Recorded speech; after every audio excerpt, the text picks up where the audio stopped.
एक दिन अचानक आसमान से कार्ड गेम पूरी दुनिया पर छा गया। जब सभी लोग इसे मजाक समझकर नजरअंदाज कर रहे थे, तब मैं हर कार्ड को ट्रेजर की तरह उठाकर जमा कर रहा था, क्योंकि मुझे पता था कि कुछ ही समय बाद ब्लड बॉल रेन आने वाली है। उस समय इंसानों का शिकार करने वाले अनगिनत ब्लड ज़ॉम्बीज उन ब्लड बॉल्स से बाहर निकलेंगे। साथ ही दुनिया का सारा फूड, वाटर और बाकी रिसोर्सेज अपनी ओरिजिनल यूजफुलनेस खो देंगे। अपोकलिप्स में जिंदा रहने के लिए लोगों को सिर्फ कार्ड से मिलने वाले रिसोर्सेज और स्पेशल टैलेंट स्किल्स पर निर्भर रहना होगा। लेकिन एक रीबॉर्न पर्सन होने के नाते मुझे पता था कि आज रात ठीक 12 बजे कार्ड्स की पहली बारिश होने वाली है। इसलिए मैं तुरंत घर से निकल गया और सारी तैयारी कर ली। जैसे ही घड़ी ने रात के 12 बजाए, अचानक ऐसा साउंड गूंजा मानो किसी दूसरे प्लेनेट से आ रहा हो। उसके तुरंत बाद मूसलाधार बारिश शुरू हो गई। लेकिन यह सामान्य बारिश नहीं थी। पहले आसमान से पानी गिरता था, मगर अब पोकर कार्ड्स के आकार के कार्ड्स बरस रहे थे। पास की वॉकिंग स्ट्रीट के लोग हैरानी से घरों से बाहर निकल आए और कार्ड रेन को देखने लगे, जबकि मैं पागलों की तरह कार्ड्स बटोर रहा था। बिना किसी सिलेक्शन के किसी भी कलर का कार्ड दिखता तो सीधे बैग में भर देता, क्योंकि ये सभी बेहद इंपॉर्टेंट स्ट्रेटेजिक रिसोर्सेज थे जो अपोकलिप्स में सर्वाइवल रेट को सबसे ज्यादा बढ़ा सकते थे। तभी कार्ड रेन के बीच मुझे एक कार्ड दिखाई दिया जो 7 रंगों की रोशनी से चमक रहा था और धीरे धीरे हवा में तैर रहा था। Legendary rainbow card. मैंने घबराहट में एक गहरी सांस ली और उसकी तरफ दौड़ पड़ा। एक जोरदार डाइव लगाकर मैंने उस रेनबो कार्ड को अपनी मुट्ठी में कसकर पकड़ लिया। लगभग 1 घंटे बाद कार्ड रेन रुक गई और मैं कुल 13 बैग्स कार्ड से भरने में सफल हो गया। वैन के स्टोरेज स्पेस में भरे हुए माउंटेन बैग्स को देखकर मेरा एक्साइटमेंट छिप नहीं रहा था। इस समय ज्यादा से ज्यादा लोग बाहर निकलकर कार्ड्स इकट्ठा करने लगे थे। किसी का ध्यान अपनी तरफ न जाए, इसलिए मैं तुरंत ड्राइविंग करके वॉकिंग स्ट्रीट छोड़कर पहले से बुक किए गए होटल की ओर निकल गया। एपोकलिप्स आने के बाद ही इन कार्ड्स की असली पावर सामने आने वाली थी। अब बस सनराइज का इंतजार था। मैं बेड पर लेट गया, लंबी सांस ली और सो गया। अगले दिन सुबह 8 बजे नीला आसमान अचानक काला पड़ गया। हजारों ब्लड बॉल्स आसमान से गिरने लगे और उनमें से खून से लथपथ ह्यूमन शेप्ड मॉन्स्टर्स निकलकर सबसे नजदीकी इंसानों पर टूट पड़े। मैं चुपचाप कर्टन बंद करके खड़ा रहा। चेहरे पर कोई इमोशन नहीं था। अपोकलिप्स में 5 साल गुजार चुके सर्वाइवर के लिए यह सीन सिर्फ शुरुआत ही। इसे एपेटाइजर भी नहीं कहा जा सकता था। इसके बाद मैंने 2 रेनबो कार्ड्स निकाले और उनमें से एक को पलट दिया। रंग बिरंगी रोशनी के बीच मुझे कार्ड पर बनी एक मस्कीटो दिखाई दी। Talent super recovery body. Super recovery body अपने मालिक को ऐसी बॉडी देता है जिसकी इंजरीज बेहद कम समय में खुद ठीक हो जाती हैं। चिढ़, मैंने कार्ड को फाड़ दिया। तुरंत मेरे पूरे शरीर में गर्म एनर्जी फैल गई। ये देखकर मेरे होंठों पर हल्की मुस्कान आ गई। बढ़िया। इसके बाद मैंने दूसरा लेजेंडरी कार्ड पलटा। Item safe house. Safe house 200 square metre क्षेत्र में बना एक इंडिपेंडेंट हाउस है जिसमें एब्सोल्यूट डिफेंस सिस्टम मौजूद है और यह एच बॉम्ब लेवल अटैक तक झेल सकता है। हालांकि सेफ हाउस की डिफेंस बेहद पावरफुल थी, लेकिन उसकी एक बड़ी कमजोरी भी थी, वह मूव नहीं कर सकता था। फिलहाल मेरा किसी एक जगह सेटल्ड होने का कोई इरादा नहीं था, इसलिए मैंने हाउस कार्ड को अपने पास सुरक्षित रख लिया। इसके बाद मैंने 10 गोल्डन कार्ड्स निकाले। कुल मिलाकर इन गोल्डन कार्ड्स की क्वालिटी बहुत हाई थी। चाहे सुपर स्ट्रेंथ हो या हेवी फिस्ट फाइटर,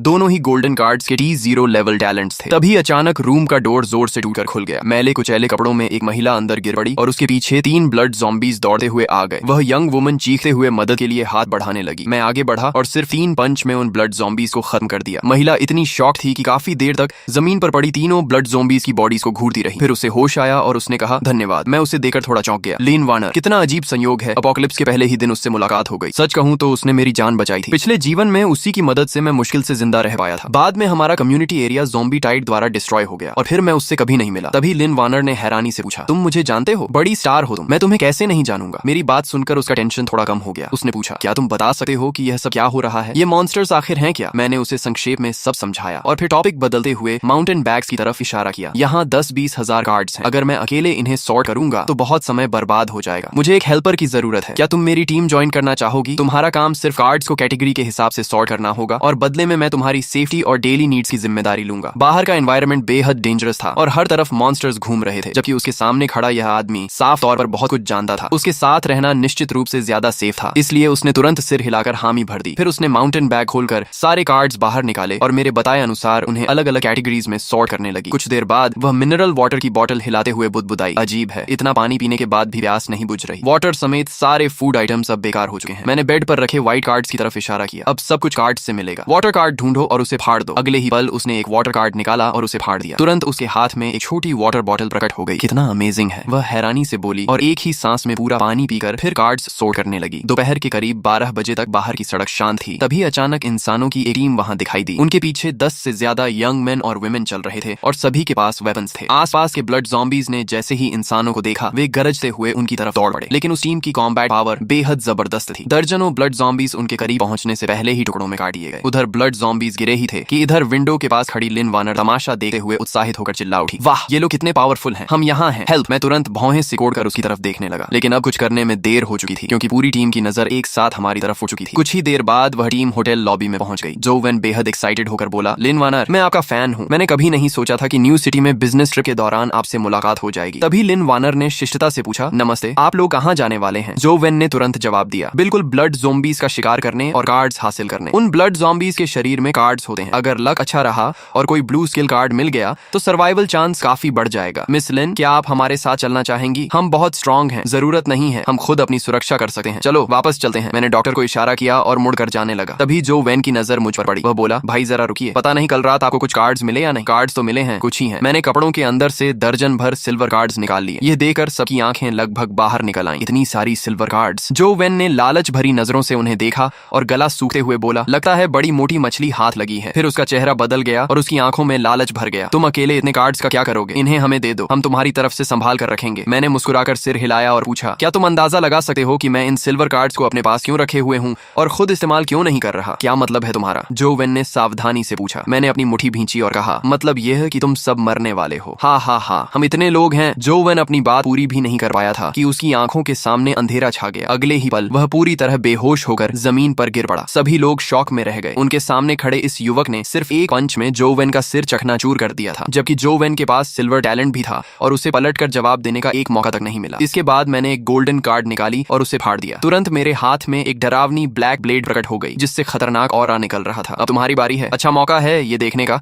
कि मेरी ब्लेड कितनी शार्प है। रुको, हमने तुम्हारा क्या बिगाड़ा है? हम तुमसे लड़ना नहीं चाहते, हम अभी यहाँ से चले जाते हैं। लेकिन मैंने उनकी एक नहीं सुनी। ब्लैक ब्लेड घुमाते हुए मैं सीधे भीड़ में घुस गया। तुरंत चीख पुकार मच गई। मेरे अटैक शुरू करने से लेकर पूरी टीम के खत्म होने तक कुल 2 मिनट भी नहीं लगे। इस समय लिन वानर जमीन पर बिखरी बॉडीज को देखकर खुद को रोक नहीं पाई और घुटनों के बल बैठकर जोर जोर से उल्टियां करने लगी। उसने सपने में भी नहीं सोचा था कि सामने से सभ्य दिखने वाला यह आदमी इतना निर्दयी और बेरहम हो सकता है। उल्टी खत्म हो जाए तो बॉडीज की तलाशी लेना मत भूलना। सारे कार्ड्स निकाल कर मेरे पास ले आना। इतना कहकर मैंने ब्लेड म्यान में डाली और बिना पीछे देखे ऊपर चला गया। लगभग 15 मिनट बाद लिन वानर दर्जनों कार्ड्स लेकर वापस आई। उसकी आंखें लाल थीं और वह लगभग रोते हुए बोली, सॉरी, आगे से मैं कभी बेवजह नहीं बोलूंगी। मैंने हल्की मुस्कान के साथ माउंटेन बैग्स में भरे कार्ड्स की तरफ इशारा किया। काम जारी रखो। अगर मैं तुमसे नाराज होता तो तुम्हें भी उनके साथ काट चुका होता। आखिर एपोकलिप्स अभी अभी शुरू हुआ था। हर कोई इतनी जल्दी इसके अनुसार खुद को नहीं ढाल सकता था। इसके बाद अगले कुछ घंटों में कई ह्यूमन टीम्स वहां से गुजरी, लेकिन पिछली घटना से सबक सीख चुकी लिन वानर ने चुप रहना सीख लिया था। शाम ढलते समय दूर से ब्लड ज़ॉम्बीज की डरावनी गर्जनाएं हवा में तैर कर आने लगी। अंधेरा होने वाला है, अब थोड़ा एक्सरसाइज करने का समय आ गया। मैंने बुदबुदाते हुए 5 सिल्वर कार्ड्स उसकी तरफ फेंक दी। ये क्या है? उसने हैरानी से पूछा। बाहर हंटिंग पर जाने से पहले इन 5 कार्ड्स को इस्तेमाल करो। लिन वानर ने एक एक करके सिल्वर कार्ड्स पलटी और पाया कि सभी कार्ड्स सपोर्ट टाइप स्किल्स थी। वह तुरंत समझ गई और बोली, अब समझी मैं कि तुम इतनी देर से सिल्वर कार्ड्स क्यों छांट रहे थे। तुम मुझे एक सपोर्ट टूल पर्सन बनाना चाहते हो। मैं हंस पड़ा। तुम्हें समझ नहीं है, सपोर्ट टाइप लोग सबसे वैल्यूएबल होते हैं। वे अपने साथियों को बड़े बफ्स देते हैं और खुद भी कुछ हद तक सेल्फ प्रोटेक्शन कर सकते हैं। अगर किसी दूसरी टीम ने तुम्हें पकड़ भी लिया तो वे तुम्हें आसानी से नहीं मारेंगे। और अगर तुम्हें टूल पर्सन बनना पसंद नहीं है तो मैं तुम्हारे लिए कॉम्बैट टैलेंट्स का सेट तैयार कर देता हूँ। फिर जाकर ब्लड ज़ॉम्बीज से हैंड टू हैंड फाइट करना। यह सुनते ही लिन वानर ने तेजी से सिर हिला दिया। ब्लड ज़ॉम्बीज के सड़े हुए शरीर की बदबू ही उसके लिए काफी थी। उसे हल्की क्लीनलीनेस ऑब्सेशन थी और वह सिर्फ सोचकर ही असहज हो गई। स्किल्स सीखने के बाद उसने व्यवस्थित रखे कार्ड्स की तरफ देखा और पूछा, लेकिन अगर हम बाहर जाएंगे तो इन कार्ड्स का क्या होगा? मैंने हाथ में पकड़ी गोल्डन कार्ड हिलाई। सारे कार्ड्स व्हीकल में शिफ्ट कर देंगे। इतना कहकर मैंने सारे माउंटेन बैग्स होटल गेट तक पहुंचा दिए। फिर मोटर होम गोल्डन कार्ड फाड़कर आगे फेंक दी। एक चमक के साथ वहां अचानक एक medium sized luxury motor home प्रकट हो गई। उसके अंदर दिन जैसी रोशनी थी। लिन वानर आराम से बैठकर फिर कार्ड्स सोर्ट करने लगी। हम कहां जा रहे हैं? मेरी मानो तो हमारे पास पहले ही इतने कार्ड्स हैं कि 1-2 साल आराम से निकल जाएंगे। अब रिस्क लेने की क्या जरूरत है? किसी सुरक्षित जगह छिपकर रहना ही सबसे अच्छा नहीं होगा? मैंने उंगली हिलाते हुए कहा। अगर आखिर तक छिपे रहे तो रिसोर्सेज खत्म होने के बाद मौत है। एपोकलिप्स में लंबे समय तक जिंदा रहना है तो रिसोर्सेज लूट करने होंगे और खुद को लगातार स्ट्रांग बनाना होगा। तुम्हें पता है मैं रात में ही बाहर क्यों निकलता हूँ? लिन वानर ने सिर हिलाया। रात में ब्लड ज़ॉम्बीज ज्यादा वायलेंट हो जाते हैं और बेहतर क्वालिटी के कार्ड्स ड्रॉ करते हैं। इसके अलावा रात में एक नया मॉन्स्टर भी निकलता है। नया मॉन्स्टर? वह क्या है? ये सुनते ही उसके शरीर में सिहरन दौड़ गई। Night demon. इसकी स्पीड बहुत तेज होती है, स्ट्रेंथ बहुत ज्यादा होती है और डिफेंस भी बेहद हाई होती है। बस इसकी आंखें नहीं देख सकती, बाकी लगभग हर एट्रीब्यूट मैक्स लेवल पर होता है। नाइट डीमन का डिस्क्रिप्शन सुनते ही लिन वानर का चेहरा पीला पड़ गया। अगर नाइट डीमन इतना खतरनाक है तो हम उसे ढूंढने क्यों जा रहे हैं? हाई रिस्क का मतलब हाई रिवॉर्ड होता है। सबसे खराब स्थिति में भी night demon silver card draw करता है। लक अच्छा रहा तो गोल्डन कार्ड और शायद लेजेंडरी रेनबो कार्ड भी मिल सकती है। लेकिन तुमने खुद कहा था कि वह बहुत पावरफुल है। फुली आर्म्ड टीम्स भी उसे नहीं हरा पाती। नाइट डीमन पावरफुल है लेकिन मैं भी कमजोर नहीं हूँ। हम पहुंचने वाले हैं। तुम व्हीकल के अंदर रहना और बफ ऑरा चालू रखना। इस समय रेजिडेंशियल एरिया में कुछ लाइट्स जल रही थी। खुले मैदान में दर्जनों ब्लड ज़ॉम्बीज लाशों को नोच नोच कर खा रहे थे और ज़ॉम्बी ग्रू के बीच एक विशाल मॉन्स्टर लेटा हुआ था। उसकी हाइट कम से कम 2 से 3 मीटर थी और वेट 500 पाउंड से ज्यादा। लिन वानर ने मुंह ढक लिया। उसकी आंखें शॉक से फैल गईं। वह सोच भी नहीं सकती थी कि इंसान इंसान ऐसे मॉन्स्टर का सामना कैसे कर सकते हैं। तभी मैंने व्हीकल की लाइट्स बंद कर दी, की निकाली और ब्लैक ब्लेड लेकर नीचे उतर गया। नाइट डीमन से निपटने के मेरे पास कई तरीके थे। सबसे आसान तरीका फॉरेस्ट वुल्फ स्नाइपर राइफल से दूर से हेडशॉट करना था, लेकिन मैं अपनी असली कॉम्बैट स्ट्रेंथ टेस्ट करना चाहता था। सबसे महत्वपूर्ण बात यह थी कि क्लोज कॉम्बैट किल का रिवॉर्ड लॉन्ग रेंज किल से कहीं बेहतर मिलता था। यह बात पिछले जीवन में कई टेस्ट के बाद साबित हुई थी। जब हमारे बीच लगभग 20 मीटर का फासला बचा था, तब ब्लड ज़ॉम्बीज ने मेरी गंध महसूस कर ली। वे अपनी ह्यूमन फीस छोड़कर गरजते हुए मेरी तरफ दौड़ पड़े। मैंने शांत भाव से ब्लेड घुमाई। एक स्लैश में कई ब्लड ज़ॉम्बीज कट गए। अगला अटैक हुआ और 5 और ब्लड ज़ॉम्बीज मारे गए। 20 से ज्यादा ब्लड ज़ॉम्बीज मेरे कपड़ों को छू भी नहीं पाए और सभी खत्म हो गए। नाइट डीमन ने धीरे धीरे अपना विशाल शरीर घुमाकर मेरी तरफ देखा। ब्लड ज़ॉम्बीज के मुकाबले उसमें कुछ इंटेलिजेंस भी थी। उसकी इंस्टिंक्ट उसे बता रही थी कि सामने खड़ा इंसान बेहद खतरनाक है। मैंने ब्लेड से खून झटक दिया और आगे बढ़ा। उसी समय नाइट डीमन भी हरकत में आया। वह 7-8 मीटर ऊंची छलांग लगाकर मेरी तरफ झपटा। उसके 2 फुट लंबे शार्प क्लॉज हवा चीरते हुए मेरी तरफ आए। मैंने तेजी से स्लाइड किया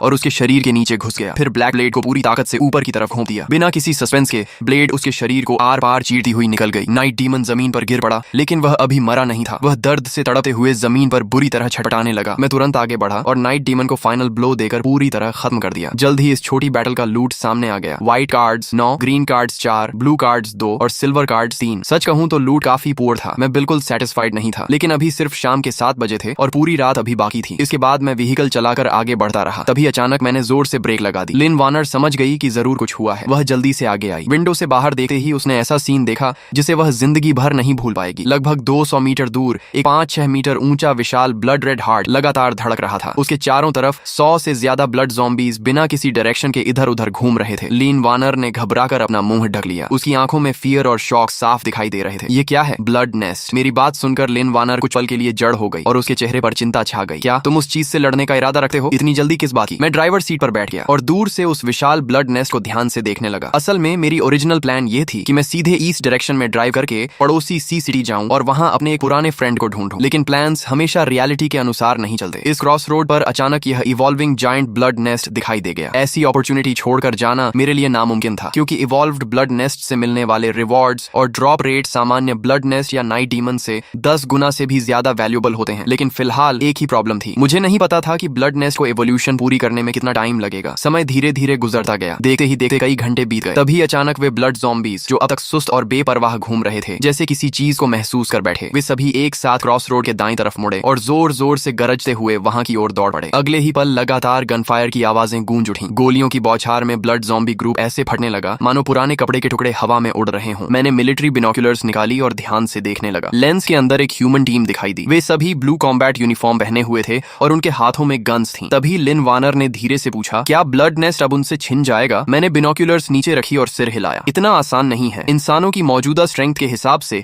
हाई लेवल ब्लड नेस्ट को डैमेज पहुंचाना बहुत मुश्किल है, खासकर यह वाला जो साफ दिखाई दे रहा है कि जल्द ही ब्लैक हार्ट में इवॉल्व होने वाला है। अगर उन्होंने बिना सोचे समझे अटैक किया तो उनकी मौत बेहद बुरी होगी। इस समय क्रॉस रोड पर टीम का लीडर वांग फंग था। उसे जरा भी अंदाजा नहीं था कि उसकी डेथ करीब आ चुकी है। वह आराम से राइफल कंधे पर रखे ब्लड नेस्ट के सामने पहुंचा और हंसते हुए बोला, वाह, इतना बड़ा ब्लड नेस्ट मैंने पहले कभी नहीं देखा। अगर इसे मार दिया तो ढेर सारे अच्छे कार्ड्स मिलेंगे। फीमेल टीम मेंबर ली यान ने तुरंत याद दिलाया, ब्रदर वांग, हमारे पास एमो कार्ड्स ज्यादा नहीं बचे हैं। क्या सच में हम उन्हें इस ब्लड नेस्ट पर वेस्ट करेंगे? बुलेट्स को बचाकर इस्तेमाल करना चाहिए। वांग फंग मुस्कुराया और बोला, बुलेट्स नहीं, हम इसका इस्तेमाल करेंगे। इतना कहकर उसने पॉकेट से कई ग्रीन कार्ड्स निकाले। कार्ड्स देखते ही बाकी टीम मेंबर्स की आंखें चमक उठी। इसी समय लिन वार्नर ने अपनी बड़ी आंखें झकाई और पूछा, क्या ये लोग मोलोटॉव कॉकटेल्स से ब्लड नेस्ट को जला सकते हैं? मैंने जवाब दिया, नॉर्मल ब्लड नेस्ट के खिलाफ बड़ी संख्या में मोलोटॉव कॉकटेल्स काम कर सकती हैं, लेकिन इस तरह के इवॉल्विंग ब्लड नेस्ट के खिलाफ नहीं। मोलोटॉव तो छोड़ो, एक्सप्लोसिव्स और डेटोनेटर्स का इफेक्ट भी काफी कम हो जाएगा। ये लोग सब यहीं खत्म हो जाएंगे। उधर वांग फंग और उसकी टीम ने ब्लड नेस्ट के चारों तरफ सैकड़ों मोलोटॉव कॉकटेल्स रख दिए। फिर वे कुछ दूरी पर पीछे हट गए और एक बॉटल पर गन फायर कर दी। जोरदार एक्सप्लोजन हुआ और एक विशाल फायरबॉल बनकर पूरे ब्लड नेस्ट को निगल गया। तभी एक टीम मेंबर ने अचानक कुछ अजीब देखा और चिल्लाया, ब्रदर वांग, देखो, मोलोटॉव्स का उस पर कोई खास असर नहीं हो रहा, सिर्फ उसकी आउटर शेल जली है। वांग फंग ने ध्यान से देखा। सचमुच ब्लड नेस्ट की सिर्फ बाहरी लेयर काली हुई थी। इसके अलावा उसे कोई बड़ा डैमेज नहीं पहुंचा था। ये चीज इतनी टफ कैसे हो सकती है? अगले ही पल लियान का चेहरा सफेद पड़ गया। उसने हाथ में पकड़े डिटेक्शन डिवाइस को देखा और चीख उठी, बुरा हो गया, बहुत सारे ब्लड ज़ॉम्बीज आ रहे हैं, हम गिर चुके हैं। उसकी बात खत्म होते ही शांत क्रॉस रोड की चारों दिशाओं से हजारों ब्लड ज़ॉम्बीज निकल आए। वे लड़खड़ाते हुए टीम को चारों तरफ से घेरने लगे। ब्लड नेस्ट की चीख सुनकर आए ये ब्लड ज़ॉम्बीज ऐसे लग रहे थे जैसे किसी राजा को बचाने दौड़ती हुई सेना हो। वे पागलों की तरह टीम पर टूट पड़े। फायर! वांग फंग ने आदेश दिया। पूरी टीम ने बैक टू बैक पोजीशन लेकर फायरिंग शुरू कर दी। बुलेट्स की बारिश से ब्लड ज़ॉम्बीज झुंड के झुंड गिरने लगे। तभी एक दर्दनाक चीख चीख सुनाई दी। एक मेल टीम मेंबर मैगजीन बदल रहा था कि अचानक एक ब्लड ज़ॉम्बी ने उसे पकड़ लिया और सीधे ज़ॉम्बी हॉर्ड के अंदर घसीट ले गया। कुछ ही सेकंड्स में उसे टुकड़ों में नोच डाला गया। बाकी 6 लोगों के चेहरे डर से बदल गए। मेरे पीछे आओ, वंग फंग ने डायरेक्शन चुनी और तुरंत एक सिल्वर कार्ड फाड़ दी। उसके हाथ में सैमुराई सोर्ड आ गई। वह पूरी ताकत से ज़ॉम्बी हॉर्ड पर टूट पड़ा। एक ही स्लैश में 7-8 ब्लड ज़ॉम्बीज कट गए। इस तरह 6 लोगों की टीम वंग फंग को सेंटर बनाकर ज़ॉम्बी हॉर्ड के बीच से खून की राह बनाते हुए आगे बढ़ने लगी। ये सब मैं शुरू से अंत तक देख रहा था और मुझे हंसी भी आ रही थी और हैरानी भी। क्रॉस रोड पर 4 डायरेक्शंस थी। इन्हें कहीं भी भागना था, लेकिन पता नहीं क्यों सीधे मेरी तरफ ही आ गए। लगता है उन्होंने हमें देख लिया है, लिन वानर ने चिंता से कहा। मैं बिल्कुल शांत रहा और बस इतना बोला, सारे कार्ड्स छिपा दो, गेस्ट्स आने वाले हैं। एस्केप के दौरान वंग फेंग और उसकी टीम ने नेचुरली उस मजबूत मोटर होम को देख लिया था। उनकी आंखों में एक्साइटमेंट चमक उठी। जल्दी दरवाजा खोलो, हमारी मदद करो। मैंने लिन वानर को डोर खोलने का इशारा किया। जैसे ही 6 लोग हाँफते हुए मोटर होम के अंदर घुसे, मैंने डोर बंद किया और एक्सेलरेटर दबा दिया। मोटर होम बुलडोजर की तरह आगे बढ़ी और सामने मौजूद दर्जनों ब्लड ज़ॉम्बीज को उड़ा दिया। फिर हम दूसरी डायरेक्शन में निकल गए। हा हा हा, वंग फंग जोर जोर से हंसने लगा। वह अपनी जान बचने पर बेहद खुश था। फिर उसने व्हीकल का इंटीरियर देखा और घबराई हुई लिन वानर पर नजर डाली। अचानक वह चौंक गया। तुम लिन वानर हो? लिन वानर ने सिर हिलाया। हाँ, वांग फंग उत्साहित होकर बोला। यकीन नहीं होता कि अपोकलिप्स में भी किसी लाइव सेलिब्रिटी से मुलाकात हो जाएगी। फिर उसने मेरी तरफ देखा और कहा, फ्रेंड, तुम्हारी लक काफी अच्छी है। इतनी शानदार मोटर होम मिली है, कम से कम गोल्ड ईयर की होगी। बहुत बढ़िया, हमारी जान बचाने के लिए थैंक्स। लेकिन अगर एक अच्छा काम कर ही दिया है तो पूरा कर दो। ये मोटर होम भी हमें दे दो, तुम्हारे हाथ में इसका कोई फायदा नहीं। तभी लिन वानर गुस्से से बोली, तुम लोग इतने शेमलेस कैसे हो सकते हो? हमने तुम्हारी जान बचाई और तुम बदले में यही कर रहे हो? वांग फंग हंस पड़ा। ये वर्ल्ड अपोकलिप्स में बदल चुका है। यहाँ कौन ग्रेटिट्यूड और रिवेंज की बातें करता है? इतने इनोसेंट मत बनो। तुमने हमारी हेल्प की है, इसलिए मैं तुम्हें नहीं मारूंगा। बस व्हीकल छोड़कर नीचे उतर जाओ। मैं मुस्कुराया। सब कुछ बिल्कुल मेरी एक्सपेक्टेशन के अनुसार हो रहा था। तुम लोग तो काफी काइंड निकले। वांग फंग ने भौहें सिकोड़ कर पूछा, क्या कहा? लेकिन उसके सवाल पूरा होने से पहले ही मिलिट्री डैगर उसकी गर्दन काट चुकी थी। वांग फंग की आंखें फैल गईं। उसका शरीर कंट्रोल खो बैठा और वह सीट से नीचे गिर पड़ा। अगले ही पल मैंने उसके हाथ से पिस्टल छीनी और बेहद प्रैक्टिस किए हुए अंदाज में सेफ्टी हटाकर ट्रिगर दबा दिया। 10 सेकंड से भी कम समय में व्हीकल के अंदर पूरी शांति छा गई। इसके बाद मैंने मोटर होम वापस उसी जगह मोड़ दी जहां ब्लड नेस्ट मौजूद था। सामने का सीन देखकर कोई भी कांप उठा। पूरे इलाके में हजारों ब्लड ज़ॉम्बीज का समुद्र उमड़ रहा था। मैंने गहरी सांस ली। लगता है फिर से रिसोर्सेज खर्च करने पड़ेंगे। आखिर इतने सारे ब्लड ज़ॉम्बीज को सिर्फ पर्सनल स्ट्रेंथ के भरोसे साफ करना नामुमकिन था। जब तक कई दर्जन लोगों की टीम न हो, उन्हें खत्म करना आसान नहीं था। सबसे पहले मैंने ड्रोन का इस्तेमाल किया और ऊपर से ज़ॉम्बीज पर पेट्रोल छिड़कना शुरू कर दिया। उसके बाद दूसरे ड्रोन की मदद से मोलोटोव कॉकटेल्स को हवा के रास्ते ज़ॉम्बी हॉर्ड के बीच पहुंचाया। अगले ही पल जैसे ही मोलोटोव कॉकटेल्स फटे, नीचे का पूरा इलाका आग के समुद्र में बदल गया। हजारों ब्लड ज़ॉम्बीज एक ही बार में जलकर खत्म हो गए। इसके बाद मैंने मोटर होम के अंदर मौजूद सभी डेड बॉडीज बाहर निकाली और एक एक करके ब्लड नेस्ट के पास फेंक दी। लगभग 5 मिनट बाद जमीन फटने लगी और कई टेंटिकल्स बाहर निकल आए। वे 6 बॉडीज और एक हेड से चिपक गए। वे ब्लड नेस्ट की रूट्स थी। ब्लड नेस्ट इंसानी फ्लैश और ब्लड को अब्सॉर्ब करके एवोल्यूशन या ग्रोथ करता था। जब उसने सभी बॉडीज अब्सॉर्ब कर ली तो विशाल ब्लड नेस्ट अचानक जोर से कांप उठा। उसके अंदर से एक ऐसी अजीब ऑरा निकलने लगी जिसे शब्दों में बयान करना मुश्किल था। एवोल्यूशन शुरू हो गई है। मेरा दिल एक्साइटमेंट से उछल रहा था, लेकिन चेहरे पर हमेशा की तरह शांति बनी हुई थी। तभी लिन वानर ने उत्सुकता से पूछा, एवोल्यूशन के बाद तो यह और भी पावरफुल हो जाएगा, है ना? मैंने सिर हिलाया। एवोल्यूशन के बाद ब्लड नेस्ट इतना स्ट्रांग हो जाता है कि उसे मॉन्स्टर कहना भी कम होगा। फिलहाल पूरी दुनिया में कोई भी अकेला इंसान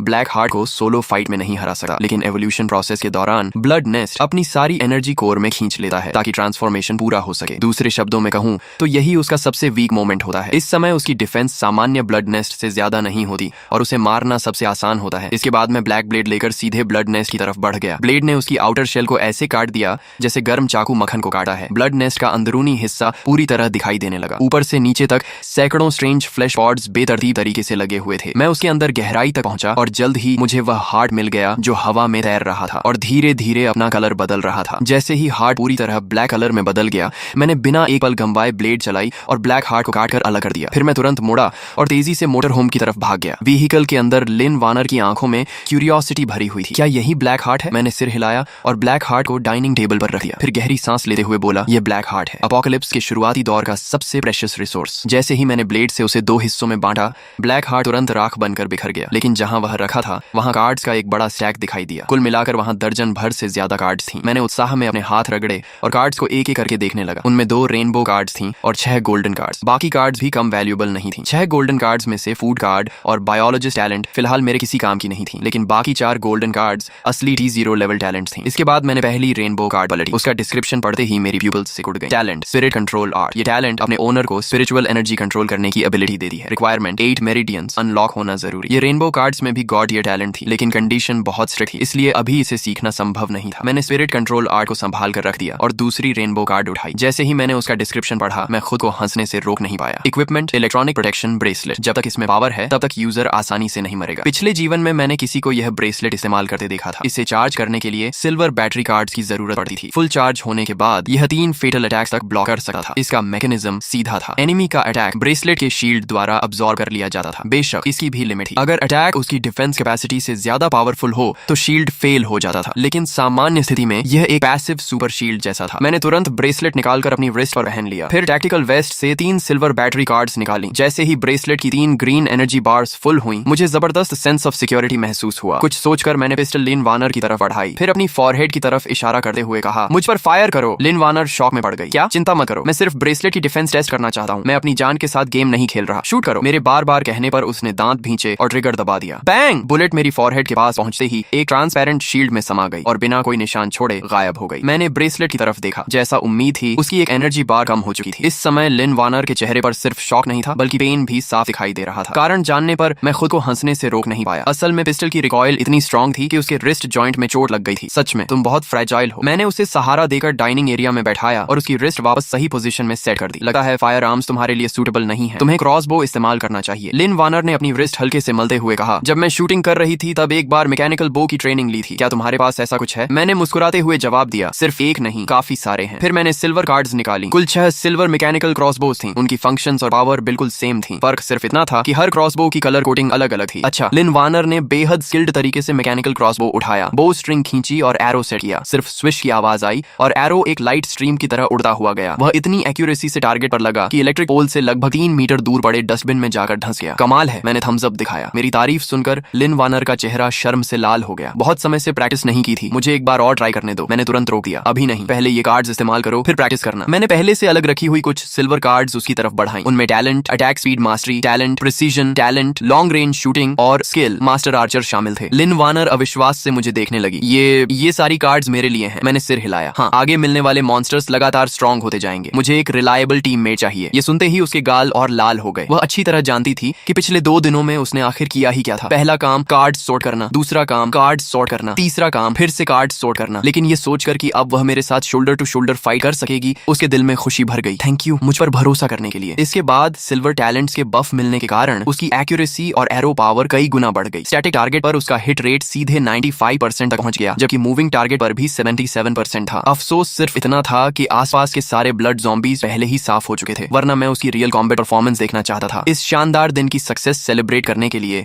मैंने एक सिल्वर फूड कार्ड फाड़ दी। तुरंत सिचुआन हॉटपॉट फीस्ट तैयार हो गई। टेबल पर प्रीमियम बीफ, मटन और तरह तरह की फ्रेश वेजिटेबल्स सज गई। कुल मिलाकर 30 से ज्यादा डिशेस मौजूद थी। वाह, ये तो बहुत लग्जूरियस है, लेकिन इतना खाऊंगी तो मोटी तो नहीं हो जाऊंगी। मैंने सिर पकड़ लिया। ये कैसी बात हुई? बाकी लोग इस एपोकलिप्स में भूखे मरने की चिंता कर रहे हैं और तुम्हें वेट गेन की चिंता हो रही है। तभी ठक ठक ठक की आवाज आई। जब हम दोनों हॉट पॉट का मजा ले रहे थे तभी मोटर होम का डोर जोर जोर से नॉक किया जाने लगा। मैंने ड्राइविंग रिकॉर्डर स्क्रीन पर नजर डाली। पहले मुझे लगा कोई ब्लड ज़ॉम्बी होगा, लेकिन बाहर एक मिडिल एज कपल खड़ा था और वुमन की गोद में 3-4 साल का छोटा बच्चा था। वुमन रोते हुए बोली, प्लीज हमारी मदद कीजिए, हमें 2 दिन से पानी नहीं मिला है, थोड़ा वाटर और फूड दे दीजिए। मैं कुछ पल सोचता रहा, फिर डोर खोल दिया। लिन वानर, कुछ वाटर कार्ड्स और फूड कार्ड्स लेकर आओ। वह जल्दी से कैबिनेट तक गई और कुछ कार्ड्स निकालकर कपल को दे दिए। मिडिल एज कपल भावुक होकर मेरे सामने घुटनों के बल बैठ गए। Thank you. मैंने सिर्फ सिर हिलाया। रात में बाहर सेफ नहीं है, वापस घर जाओ। इतना कहकर मैं डोर बंद करने ही वाला था कि मिडिल एज मैन अचानक बोला, रुकिए 1 मिनट। मैंने बिना किसी नरमी के जवाब दिया, अगर तुम लोग व्हीकल में चढ़ने की परमिशन मांगने वाले हो तो मैं अभी साफ बता देता हूँ कि यह इम्पॉसिबल है। आदमी थोड़ा झेप गया। नहीं, ऐसी बात नहीं है, आपने हमें वाटर और फूड दिया, हम पहले ही बहुत थैंकफुल हैं। हम ऐसा सोच भी नहीं सकते, लेकिन मेरा बेटा सिर्फ 3 साल का है, बाहर बहुत डेंजर है। क्या आप? मैंने उसकी बात पूरी होने से पहले ही मना कर दिया। बिल्कुल नहीं, इस बारे में सोचना भी मत, अभी मेरा मूड अच्छा है, इसलिए चुपचाप चले जाओ। इतना कहकर मैंने सीधे डोर बंद कर दिया। लिन वानर ने कुछ नहीं कहा, वह बस लगातार मुझे देखती रही। मैंने मुस्कुराकर पूछा, क्या हुआ? मेरे चेहरे पर कुछ उग आया है क्या? उसने सिर हिलाया। नहीं, मुझे बस उम्मीद नहीं थी कि तुम उन्हें कार्ड्स दोगे। मैंने शांत स्वर में कहा, वह 3 लोगों का परिवार शायद अपोकलिप्स के सेकंड फेज तक भी जिंदा नहीं रह पाएगा, इसलिए मैंने उन्हें सीरियस सर्वाइवर की तरह देखा ही नहीं। मेरे लिए वे सड़क पर घूमने वाली स्ट्रे कैट्स और डॉग्स जैसे हैं। वैसे भी मेरे पास एक्स्ट्रा रिसोर्सेज थी, थोड़ा दे देने में कोई प्रॉब्लम नहीं। इसके बाद हम आराम से खाकर बैठे रहे। मैंने मिलिट्री बिनोकुलर्स उठाई और स्काई में मौजूद मॉन्स्टर्स को देखने लगा। मेरा अंदाजा था कि ज्यादा समय नहीं लगेगा और दूसरी कार्ड रेंज शुरू हो जाएगी, इसलिए मैंने तय किया कि आज रात कोई एक्शन नहीं करूंगा और पूरा रेस्ट लेकर एनर्जी रिकवर करूंगा। अगले दिन सुबह 7:30 बजे बिल्कुल मेरी प्रेडिक्शन के अनुसार दूसरी कार्ड रेंज शुरू हो गई। हालांकि इसका स्केल पहली रेंज से काफी छोटा था, लेकिन सर्वाइवर्स के लिए यह फिर भी होप लेकर आई थी। आसपास के रेजिडेंट्स खुशी से चिल्लाते हुए कार्ड्स इकट्ठा करने बाहर निकल आए। थोड़ी देर बाद कार्ड रेन खत्म हो गई। ये पूरी रेन 1 घंटे से भी कम चली। इस बार मेरा लक ज्यादा अच्छा नहीं रहा। मुझे सिर्फ कुछ रिसोर्स टाइप गोल्डन कार्ड्स मिली, जबकि जबकि बाकी सभी ब्लू और ग्रीन कार्ड्स थी। इसलिए मैंने सोचा कि रेजिडेंशियल एरिया में जाकर देखता हूँ, शायद कोई हाई क्वालिटी कार्ड एक्सचेंज करने को मिल जाए। लेकिन रेजिडेंट्स के लिए इस समय सबसे इंपॉर्टेंट चीज फूड और वाटर थी। इसके बाद मैंने फूड और वाटर से भरा एक बैग तैयार किया और उसे अपनी पीठ पर टांग लिया। फिर मैंने लिन वार्नर की तरफ देखकर कहा, व्हीकल के अंदर ही रहना, कोई भी डोर नॉक करे मत खोलना, मैं ज्यादा दूर नहीं जाऊंगा, अगर कोई प्रॉब्लम हो तो मुझे कॉल कर देना। लिन वार्नर ने गंभीरता से सिर हिलाया, तुम भी अपना ध्यान रखना। मैं तुरंत व्हीकल से नीचे उतरा और एक गोल्डन कार्ड फाड़ दी। कार्ड को आगे फेंकते ही खाली ग्राउंड पर एक रेड गोस्ट फायर मोटरसाइकिल प्रकट हो गई। मोटर होम के बाद यह मेरी दूसरी गोल्डन व्हीकल कार्ड थी। इस मोटरसाइकिल का डिस्क्रिप्शन काफी फनी था। गोस्ट फायर मुसीबत में हो तो 8 दिशाओं से लोग सिर्फ लाइक करते हैं। सारी तैयारी पूरी होने के बाद मैं गोस्ट फायर मोटरसाइकिल पर बैठा और तेजी से आगे निकल गया। कुछ देर बाद मैं रेजिडेंशियल गार्डन पहुंचा। गार्डन पूरी तरह खाली था, वहां एक भी इंसान दिखाई नहीं दे रहा था। लेकिन मुझे अच्छी तरह पता था कि कॉलोनी के सारे रेजिडेंट्स अपने अपने फ्लैट्स में छिपे हुए थे और इस समय दर्जनों आंखें खिड़कियों के पीछे से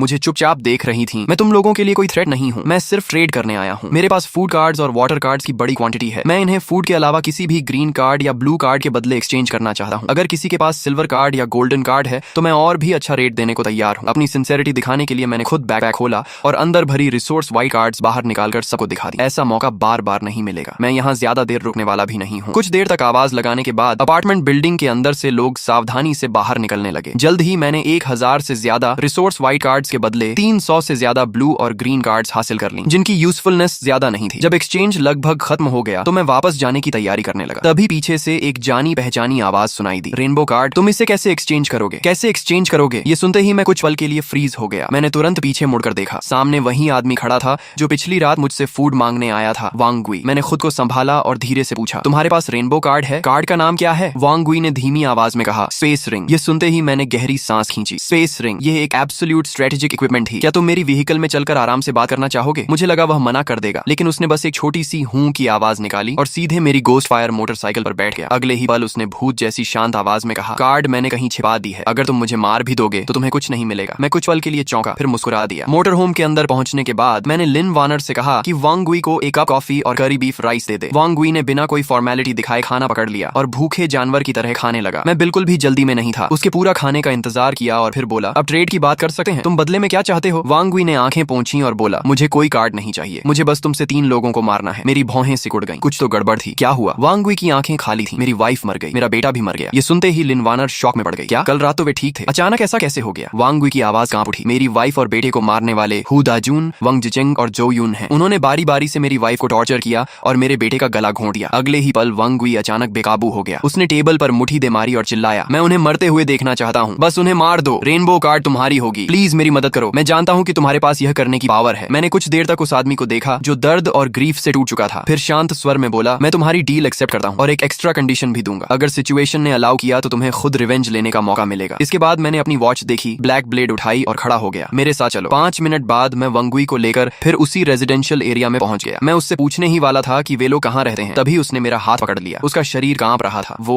वही है, सामने वही लोग हैं। मैंने नजर उठाई, सामने से 3 यंग मैन हमारी तरफ आ रहे थे। तभी हुदाजुन मुस्कुराया, अरे वांग गुई वापस आ गया। वांग गुई की आंखें खून की तरह लाल थीं। तुम लोगों ने मेरी वाइफ और बेटे को मारा है, इनकार मत करना, किसी ने सब देखा है। हुदाजुन हंस पड़ा, किसने कहा कि मैं इनकार करूंगा? हाँ, मैंने ही मारा है, तो क्या कर लोगे? तभी वंग जिचेंग भी हंसे हुए बोला, एक बात माननी पड़ेगी, तुम्हारी वाइफ कमाल की थी। तुम्हें अंदाजा भी नहीं है कि जब हम उसके साथ थे तो वह कितनी कोऑपरेटिव थी। वांग गुई का दिमाग पूरी तरह टूट गया। मैं तुम लोगों को मार डालूंगा, वह पागलों की तरह आगे झटा, लेकिन मैंने उसे पकड़ लिया। मेरे चेहरे पर कोई इमोशन नहीं था। किसी की वाइफ के साथ जबरदस्ती करना, फिर मर्डर करना और यहाँ तक कि छोटे बच्चे को भी नहीं छोड़ना। तुम लोग सच में नीचे गिर चुके हो। हुदाजुन ने मुझे घूरते हुए कहा, तो तुम इसे रिवेंज दिलाने आए हो? उसके चेहरे पर साफ चैलेंज था। उसी समय उसके साथ खड़े दोनों लोगों ने जानबूझकर अपनी वेस्ट पर लगी पिस्टल्स दिखा दी। 3 आदमी, 3 गन्स। उन्हें पूरा कॉन्फिडेंस था। मैं हल्का सा मुस्कुराया, बस तुम तीनों ही हो? अगले ही पल हुदाजुन ने पिस्टल निकाली, मर जा। लेकिन ट्रिगर दबाने से पहले ही मैं फायर कर चुका था। बैंग, बुलेट ने उसकी आर्म तोड़ दी। मेरी बांह। हुदाजुन दर्द से चीखता हुआ जमीन पर गिर पड़ा। वांग जिचेंग और जो यून ने तुरंत मुझ पर फायर करना शुरू कर दिया, लेकिन उनकी बुलेट्स मेरे शरीर को छूते ही गायब हो गई। इलेक्ट्रॉनिक प्रोटेक्शन ब्रेसलेट ने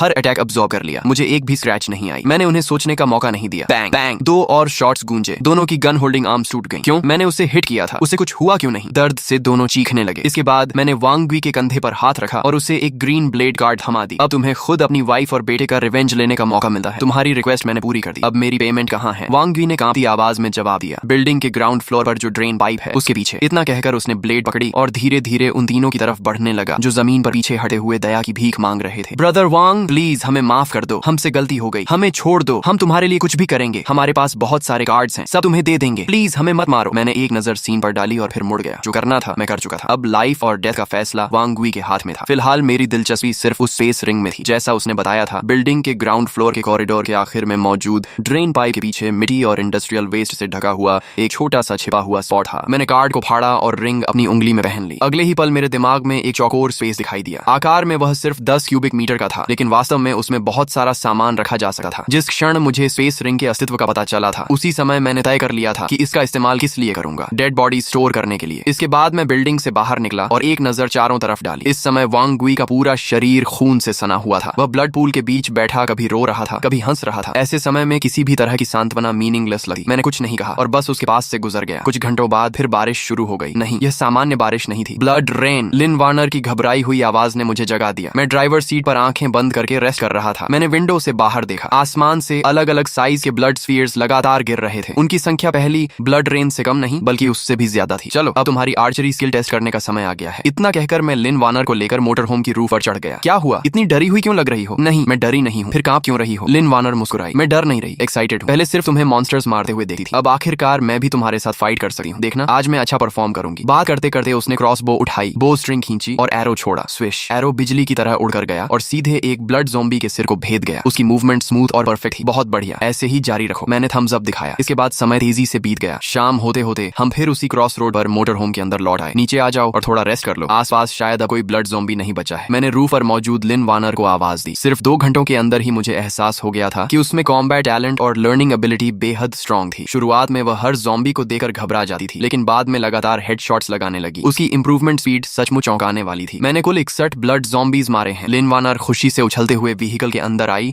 और अचीवमेंट बताने लगी। मैं मुस्कुराया। कमाल है। अब जाकर कपड़े बदलो, नहा लो और फिर खाना खाते हैं। थोड़ी देर बाद वह फ्रेश होकर वापस आई। उसने साफ व्हाइट शर्ट पहन रखी थी और हेयर ड्रायर से बाल सुखाते हुए पूछा, क्या हम आज रात यहाँ से निकलने वाले हैं? मैंने सिर हिलाया। हाँ, अंधेरा होने के बाद हम रास्ता साफ करते हुए आगे बढ़ेंगे। अभी अभी ब्लड रेन हुई है, इसलिए सिटी के हर हिस्से में ब्लड ज़ॉम्बीज और ब्लड नेस्ट की भरमार होगी। रिसोर्सेज कलेक्ट करने का इससे अच्छा मौका नहीं मिलेगा। तभी व्हीकल के बाहर से वांग गुई की आवाज सुनाई दी। चिन लैंग, क्या तुम अंदर हो? मैं थोड़ा हैरान हुआ। मुझे उम्मीद नहीं थी कि यह आदमी अभी तक जिंदा होगा, और उससे भी ज्यादा हैरानी इस बात की थी कि उसकी गोद में एक हाफ कॉन्शियस छोटा लड़का था। मैंने डोर खोला और उसे अंदर आने दिया। ये बच्चा कौन है? वांग गुई ने दुखी स्वर में कहा। अपोकलिप्स शुरू होने से पहले इसकी माँ बिजनेस ट्रिप पर बाहर गई हुई थी और अब उसका कोई कांटेक्ट नहीं हो पा रहा। कुछ समय पहले इसके पिता को मॉन्स्टर्स ने मार डाला। फिर उसने लड़के की तरफ देखकर कहा, इसे ब्लड ज़ॉम्बी ने काट लिया है। क्या तुम इसे बचा सकते हो? मैंने भौहें सिकोड़ ली। कुछ घंटे पहले वाला टूटा हुआ वांग गुई अब पहले जैसा नहीं लग रहा था। साफ दिखाई दे रहा था कि इस बच्चे की वजह से उसे जीने का नया रीजन मिल गया था। लेकिन सिल्वर सीरम कार्ड्स बेहद प्रेशियस थी। मेरे पास भी सिर्फ 10-15 ही बची थी। मेरे पास कार्ड्स हैं, मैं एक्सचेंज कर सकता हूँ। वांग गुई ने जल्दबाजी में पॉकेट से ब्लू और ग्रीन कार्ड्स का ढेर निकाल लिया। मैंने सवाल बदल दिया, तुम लोगों ने ब्लड ज़ॉम्बीज को कैसे रोका? कॉलोनी में अभी कितने लोग बचे हैं? वांग गुई ने लंबी सांस छोड़ी। मैंने सबको बिल्डिंग के अंदर डिफेंसिव पोजीशन लेने का सजेशन दिया था, नहीं तो जल्दी या देर से सब मर जाते। अच्छी बात यह रही कि लोगों ने मेरी बात मान ली, लेकिन हमारी स्ट्रेंथ बहुत कमजोर थी। ब्लड ज़ॉम्बीज को खत्म करने के लिए आधे से ज्यादा लोगों की जान चली गई। अब शायद सिर्फ 30 या 40 लोग ही बचे हैं, और उनमें भी ज्यादातर यंग पीपल हैं जो फाइट करने की हिम्मत रखते हैं। मेरी बात सुनकर वांग गुई कुछ पल के लिए चुप हो गया। फिर जैसे उसे कुछ समझ में आया, उसका चेहरा एक्साइटमेंट से भर गया। हाँ, जो लोग मेरे साथ लड़ रहे थे वे सभी यंग हैं, बहुत ब्रेव हैं। उनमें से कुछ ने टैलेंट्स भी अपग्रेड किए हैं। क्या तुम वह बात पूरी भी नहीं कर पाया था कि मैं हल्का सा हंस पड़ा? इतना एक्साइटेड मत हो, मैंने तो बस कैजुअल क्वेश्चन पूछा था। वांग गुई के चेहरे पर तुरंत डिसअपॉइंटमेंट आ गया। रात में बाहर डेंजर है, मैं तुम्हें वापस छोड़ देता हूँ। इसके बाद मैंने मोटर होम स्टार्ट की और वांग गुई वो उस छोटे लड़के को रेजिडेंशियल एरिया तक छोड़ने गया। मैं वांग गुई के साथ अंदर जाकर देखता हूँ, तुम व्हीकल का ध्यान रखना। मैंने लिन वार्नर को निर्देश दिया और वांग गुई के साथ अंदर चला गया। सिक्योरिटी हॉल के अंदर मौजूद यंग सर्वाइवर्स ने मुझे देखते ही उत्साह दिखाया। बिग ब्रदर, क्या आप हमारी मदद करने आए हैं? बोलने वाला यंग मैन मुझे पहचान में आ गया। वही लड़का था जिसने दोपहर में सबसे पहले मुझसे कार्ड एक्सचेंज किया था। उसकी गर्लफ्रेंड उसके पीछे कांपती हुई खड़ी थी। दोनों के कपड़ों पर मिट्टी और खून के दाग लगे हुए थे। उनसे काफी बदबू भी आ रही थी, लेकिन इसके लिए उन्हें दोष नहीं दिया जा सकता था। जब वाटर कार्ड्स इतनी रेयर हों तब कोई भी उन्हें नहाने में वेस्ट नहीं करता। ज्यादातर लोग उन्हें सिर्फ पीने के लिए बचा कर रखते थे। मैं बस देखने आया हूँ। इतना कहकर मैंने पूरे हॉल पर नजर दौड़ाई और धीरे से सांस छोड़ी। वांग गुई झूठ नहीं बोल रहा था। यहाँ आधे से ज्यादा लोग सचमुच मर चुके थे। मैंने कैजुअल अंदाज में पूछा, मैं थोड़ी देर में यहाँ से निकल जाऊंगा, उसके बाद तुम लोग क्या करने वाले हो? वांग गुई तुरंत आगे बढ़ा। मिस्टर चिन, आप कहाँ जा रहे हैं? क्या आप हमें अपने साथ नहीं ले जा सकते? अगर हम यहाँ रहे तो जल्दी या देर से मॉन्स्टर्स हमें मार डालेंगे। सिर्फ आपके साथ रहने पर ही हमारे पास सर्वाइवल की होप है। बिग ब्रदर, प्लीज हमें भी अपने साथ ले चलिए। प्लीज हमारी मदद कीजिए। सब लोग खड़े हो जाओ, बैठकर बात मत करो। जब सभी लोग खड़े हो गए तो मैंने हाथ उठाकर उन्हें शांत किया। अगर तुम लोग सच में मेरे साथ चलकर सर्वाइवल का रास्ता ढूंढना चाहते हो तो यह इम्पॉसिबल नहीं है, लेकिन पहले 3 रूल्स मानने होंगे। मुझे हमेशा कड़वी बातें पहले ही साफ साफ बोलना पसंद है। इसके बाद रात और भी गहरी हो गई। टूटी फूटी सड़कों से भरे शहर के बीच एक मोटर होम धीरे धीरे आगे बढ़ रही थी। उसके पीछे एक पूरी टीम चल चल रही थी। कुल मिलाकर 30 से ज्यादा लोग थे। सभी अंधेरे में चुपचाप व्हीकल का पीछा कर रहे थे। आज रात कैरावैन की लक अच्छी भी थी और खराब भी। अच्छी बात यह थी कि उन्हें रास्ते में सबसे बड़ा ब्लड ज़ॉम्बी ग्रुप सिर्फ 20 से कुछ ज्यादा ज़ॉम्बीज का मिला। खराब बात भी यही थी कि उन्हें सबसे बड़ा ब्लड ज़ॉम्बी ग्रुप सिर्फ 20 से कुछ ज्यादा ज़ॉम्बीज का ही मिला। मतलब रास्ते में बड़े थ्रेट्स नहीं मिले और हाई क्वालिटी रिवॉर्ड्स भी नहीं मिले। आखिरकार मोटर होम एक बड़े शॉपिंग मॉल के सामने जाकर रुक गई। वांग गुई, कुछ लोगों को लेकर अंदर जाओ और चेक करो, अगर कोई डेंजर दिखे तो तुरंत वापस निकल आना। वांग गुई ने जल्दी से 5 यंग सर्वाइवर्स को साथ लिया और सावधानी से मॉल के अंदर चला गया। यह मेरा पहला रूल था, मेरी हर कमांड बिना किसी क्वेश्चन के फॉलो करनी होगी। कुछ मिनट बाद वांग गुई दौड़ता हुआ वापस आया। उसके चेहरे पर खुशी साफ दिखाई दे रही थी। बॉस, मॉल का फर्स्ट फ्लोर पूरी तरह सेफ है। लगता है किसी ने पहले यहाँ शेल्टर बनाया था। आज रात हम यहीं रेस्ट कर सकते हैं। मैंने सिर हिलाया। अच्छा, अब कार्ड्स कलेक्ट करो। ये मेरा दूसरा रूल है। सभी कार्ड्स टीम लीडर के पास जमा होंगी और फाइनल डिस्ट्रीब्यूशन मैं करूंगा। जो भी कार्ड्स छिपाएगा उसे टीम से तुरंत निकाल दिया जाएगा। वांग गुई ने तुरंत एक बड़ा स्टैक मेरी तरफ बढ़ा दिया। सब कार्ड्स यहाँ हैं। हालांकि उनमें 99% व्हाइट कार्ड्स और ग्रीन कार्ड्स थीं। ब्लू कार्ड्स बहुत कम थीं। फिर भी उन्हें देखकर मेरी आंखें चमक उठी। उम्मीद नहीं थी कि रास्ते भर की लड़ाइयों से इतनी अच्छी हार्वेस्ट मिलेगी। मैंने कुछ कार्ड्स अलग की और वांग गुई को वापस दे दी। इन्हें सब लोगों में बांट दो और ये क्लोथ्स और वेपन्स भी। उन्हें समय निकाल कर नहाने और कपड़े बदलने दो। ये कार्ड्स मैं पहले से तैयार करके लाया था। इनमें फूड, वाटर, डेली सप्लाईज और जरूरत की लगभग हर चीज मौजूद थी। यहाँ तक कि शैम्पू, बॉडी वॉश और दूसरी पर्सनल आइटम्स भी थी। जब वांग गुई उन्हें मॉल के अंदर ले गया और सर्वाइवर्स को कार्ड्स इस्तेमाल करने दी तो कई लोगों की आंखों में आंसू आ गए। खासकर टीम की कुछ वुमेन बेहद इमोशनल हो गईं। उन्हें शेल्टर के अंदर सैनिटरी पैड्स और क्लीन क्लोथ्स मिले। वे इतनी खुश थीं कि लगभग घुटनों पर बैठकर रो पड़ी। बाद में जब सबने पेट भरकर खाना खाया, हॉट वाटर से बाथ लिया, साफ कपड़े पहने और सॉफ्ट बेडिंग पर लेटे तो पूरे दिन की थकान एक पल में गायब हो गई। उस समय हर किसी के मन में सिर्फ एक ही विचार था, यह सब करना वर्थ इट था। आखिरकार उन्हें रात में डर डर कर सोने की जरूरत नहीं थी। वे फिलहाल सेफ थे। उसी समय मैं अपनी बेड पर लेटा आंखें बंद करके रेस्ट कर रहा था। मैंने उनसे पहले ही साफ कह दिया था कि सामान्य परिस्थितियों में मैं उनकी सेफ्टी की रिस्पॉन्सिबिलिटी लूंगा, लेकिन अगर कभी ऐसा थ्रेट सामने आया जिसे मैं खुद हैंडल नहीं कर सकता तो मैं बिना हिचकिचाहट उन्हें छोड़कर निकल जाऊंगा। अगर कोई इस कंडीशन को एक्सेप्ट नहीं कर सकता तो वह अभी टीम छोड़ सकता है। अगली सुबह करीब 10 बजे 5 घंटे की नींद और आराम के बाद सभी लोगों की फिजिकल कंडीशन और मेंटल स्टेट काफी इंप्रूव हो चुकी थी। ऐसा लग रहा था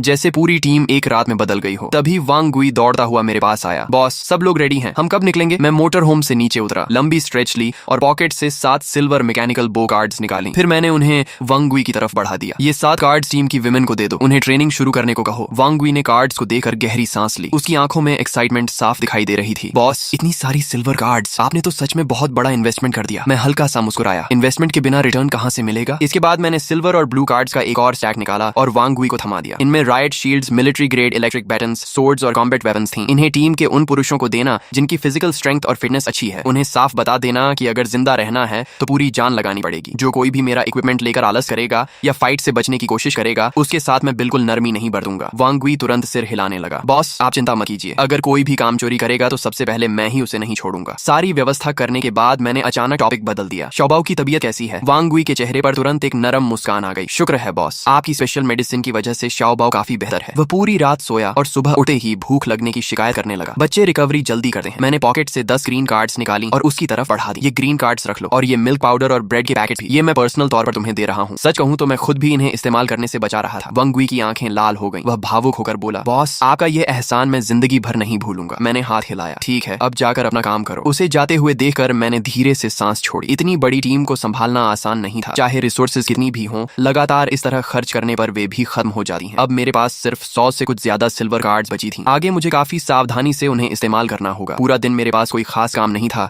इसलिए मैंने ब्लैंकेट ओढ़ी और आराम से सो गया। शाम होते ही जब अंधेरा उतरने लगा मैंने वांग गुई और बाकी लोगों को निकलने की तैयारी करने के लिए बुला लिया। पिछली रात के अनुभव के बाद कॉलोनी के ये सर्वाइवर्स अब डार्कनेस से पहले जितना नहीं डरते थे। रास्ते में अगर ब्लड ज़ॉम्बीज मिलते तो कई बार लिन वानर को अटैक करने की जरूरत ही नहीं पड़ती। टीम के लोग खुद ही आपसी कोऑर्डिनेशन से आगे बढ़कर ज़ॉम्बीज को घेर कर खत्म कर देते। कैरावैन लगातार 3 घंटे से ज्यादा नॉर्थ डायरेक्शन में बढ़ती रही। जब हम हाईवे एरिया के करीब पहुंचने वाले थे तभी लिन वानर ने अचानक स्काई की तरफ देखते हुए भौहें सिकोड़ लीं। क्या ये मेरी इल्यूजन है? मुझे ऐसा लग रहा है कि आसमान में कुछ उड़ रहा है। उसने आंखें मलते हुए व्हीकल के अंदर सिर घुसाया और अनिश्चित स्वर में पूछा, क्या ब्लड ज़ॉम्बीज उड़ भी सकते हैं? मैंने तुरंत ब्रेक पर जोर से पैर मारा। मोटर होम अचानक रुक गई और लिन वानर लगभग गिर ही पड़ी। तुमने क्या देखा? उसने थोड़ा सोचकर कहा। मैं श्योर नहीं हूँ, लेकिन अगर वह बैट ही तो इतनी बड़ी नहीं हो सकती थी। उसने उस क्रीचर का आकार और शेप बताया। ये सुनते ही मेरी स्कैल्प सुन्न पड़ गई। डिफरेंट डीमन, ये अपोकलिप्स का कौन सा दिन है? अभी से डिफरेंट डीमंस दिखाई देने लगे? सच कहूँ तो डिफरेंट डीमंस खुद इतने डेंजरस नहीं थे। असली प्रॉब्लम कुछ और थी। जहाँ डिफरेंट डीमंस दिखाई देते थे वहाँ आसपास ब्लैक ब्लड स्टार जरूर मौजूद होती थी। डिफरेंट डीमंस दरअसल ब्लैक ब्लड स्टार के स्काउट्स और गार्ड्स होते थे। सिचुएशन खराब है, सब लोग तुरंत पीछे मुड़ो। मैंने बिना देर किए वॉकी टॉकी उठाया और वांग गुई को आदेश दिया। वांग गुई ने 1 सेकंड भी वेस्ट नहीं किया। उसने तुरंत टीम को सिग्नल दिया कि सभी सभी व्हीकल्स के पीछे रहें और फॉर्मेशन बनाए रखें। तभी दूर से एक बेहद तेज और भयानक चीख सुनाई दी। वह ब्लैक ब्लड स्टार की वार्निंग क्राई थी। हमें स्पॉट कर लिया गया है। मैं तुरंत राइफल कार्ड इस्तेमाल करके व्हीकल की रूफ पर चढ़ गया। नाइट विजन टैलेंट की वजह से डार्कनेस का मुंह पर कोई असर नहीं था। जैसे ही मैंने ऊपर देखा, मुझे आसमान में तेजी से उड़ती हुई 7-8 डिफरेंट डीमंस दिखाई दी। इन क्रीचर्स की सबसे बड़ी एडवांटेज उनकी फ्लाइंग स्पीड थी। बाकी अटैक पावर और डिफेंस आमतौर पर एवरेज ही होती थी। मरना चाहते हो? मैंने तुरंत मार्क्समैन स्किल एक्टिवेट की और राइफल से लगातार सिंगल शॉट्स फायर करने लगा।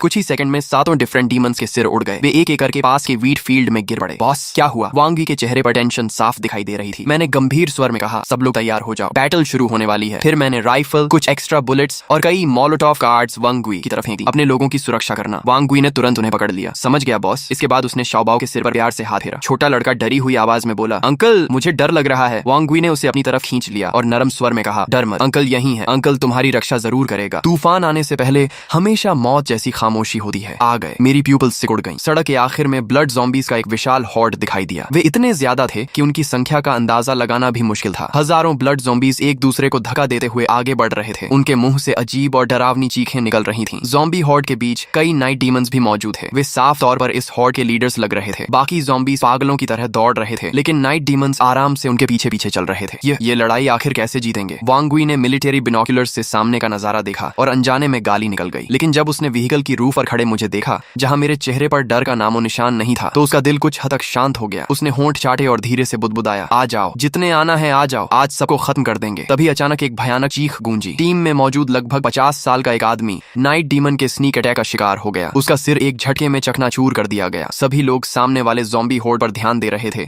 और स्काई को पूरी तरह इग्नोर कर चुके थे। लेकिन ऊपर आसमान में दर्जन भर नाइट डीमंस मंडरा रहे थे, सही मौके का इंतजार करते हुए। फायर! वांगी जोर से चिल्लाया और राइफल उठाकर शूट करना शुरू कर दिया। टीम की विमेन, जिन्हें मैकेनिकल बोज मिली थी, उन्होंने भी स्काई में मौजूद उन काले साए जैसे नाइट डीमंस पर एम कर लिया। नाइट डीमंस की स्पीड बिजली जैसी थी। वांग वी ने पूरी मैगजीन खाली कर दी, लेकिन मुश्किल से एक नाइट डीमन गिरा पाया। सिचुएशन तेजी से कंट्रोल से बाहर जा रही थी। ये देखकर मैंने तुरंत लिन वार्नर को ऑर्डर दिया, वांग वी की साइड सपोर्ट करो, फ्रंट लाइन मैं संभालता हूँ। अगले ही पल मैंने ऊंचाई से राइफल फायर करना शुरू कर दिया। बुलेट्स बारिश की तरह ज़ॉम्बी हॉर्ड पर बरसने लगी। फ्रंट लाइन के ब्लड ज़ॉम्बीज एक के बाद एक गिरते गए, लेकिन उनकी संख्या इतनी ज्यादा थी कि सिर्फ राइफल के दम पर उन्हें रोकना इम्पॉसिबल था। अच्छी बात यह थी कि मैं पहले से तैयार था। मैंने स्पेस रिंग में हाथ डाला और ग्रेनेड्स तथा एक्सप्लोसिव्स निकालकर सीधे ज़ॉम्बी हॉर्ड के बीच फेंक दिए। Boom boom boom! धमाकों की आवाज से पूरा इलाका कांप उठा। आग और शॉकवेव्स ने ज़ॉम्बी हॉर्ड के बीच कई बड़े खाली क्षेत्र बना दिए। यह दृश्य देखकर वांग वी की आंखें चमक उठी। उसके मन में सिर्फ एक ही विचार था, बॉस सच में मॉन्स्टर है। उसी समय लिन वार्नर, जो अब एक असली शार्प शूटर बन चुकी थी, अपनी पोजीशन पर पहुंच गई। राइफल फायर, मैकेनिकल बो सपोर्ट और मेरे लगातार फायर बॉम्ब अटैक्स के कॉम्बिनेशन ने ज़ॉम्बी हॉर्ड को 50 मीटर से आगे बढ़ने नहीं दिया। तभी अचानक 2 नाइट डीमंस फायर पावर की परवाह किए बिना सीधे चार्ज कर गए। वे लेफ्ट और राइट दोनों तरफ से व्हीकल रूफ पर झपटे। उनकी स्पीड किसी रेसिंग कार से कम नहीं थी। लिन वार्नर डर के मारे चीख उठी, लेकिन मैंने बिना घबराए ब्लैक ब्लेड निकाल ली। स्लैश! एक चमकती हुई ब्लेड लाइट हवा में लहराई। लगभग आधा टन वजनी नाइट डीमन बीच से 2 हिस्सों में कट गया। मैं रुका भी नहीं, एक कदम आगे बढ़ा और हॉरिजॉन्टल स्लैश मारी। दूसरा नाइट डीमन प्रतिक्रिया भी नहीं कर पाया था कि उसके सिर का आधा हिस्सा उड़कर कई मीटर दूर जा गिरा। सिर्फ एक पल में 2 इलीट मॉन्स्टर्स खत्म। मैंने बिना किसी इमोशन के ब्लेड वापस रखी और राइफल उठा ली। फिर से लगातार फायर शुरू हो गया। दोनों पक्ष पूरे 8 मिनट तक भिड़े रहे, लेकिन फिर एक अजीब बात हुई। जो ज़ॉम्बी हॉर्ड अभी तक पागलों की तरह चार्ज कर रही थी,